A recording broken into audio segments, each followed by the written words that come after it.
Deuteronomy 15. Every 7 years, you must announce, "The Lord says loans do not need to be paid back." Then, if you have loaned money to another Israelite, you can no longer ask for payment. This law applies only to loans you have made to other Israelites. Foreigners will still have to pay back what you have loaned them. No one in Israel should ever be poor. The Lord your God is giving you this land, and He has promised to make you very successful if you obey His laws and teachings that I am giving you today. You will lend money to many nations, but you won't have to borrow. You will rule many nations, but they won't rule you.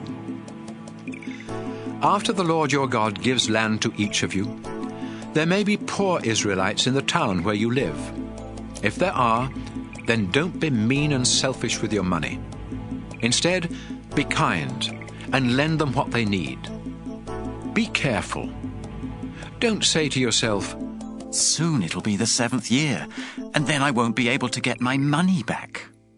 It would be horrible for you to think that way and to be so selfish that you refuse to help the poor. They are your relatives, and if you don't help them, they may ask the Lord to decide whether you have done wrong, and He will say that you are guilty. You should be happy to give the poor what they need, because then the Lord will make you successful in everything you do. There will always be some Israelites who are poor and needy. That's why I am commanding you to be generous with them. If any of you buy Israelites as slaves, you must set them free after 6 years. And don't just tell them they are free to leave. Give them sheep and goats and a good supply of grain and wine. The more the Lord has given you, the more you should give them.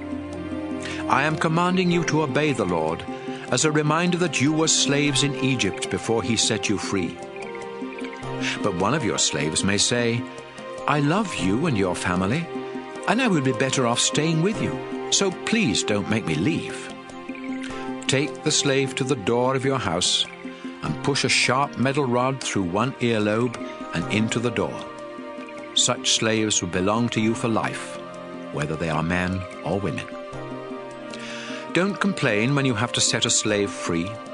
After all, you got 6 years of service at half the cost of hiring someone to do the work.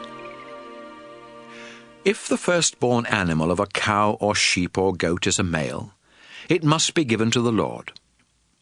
Don't put firstborn cattle to work or cut wool from firstborn sheep.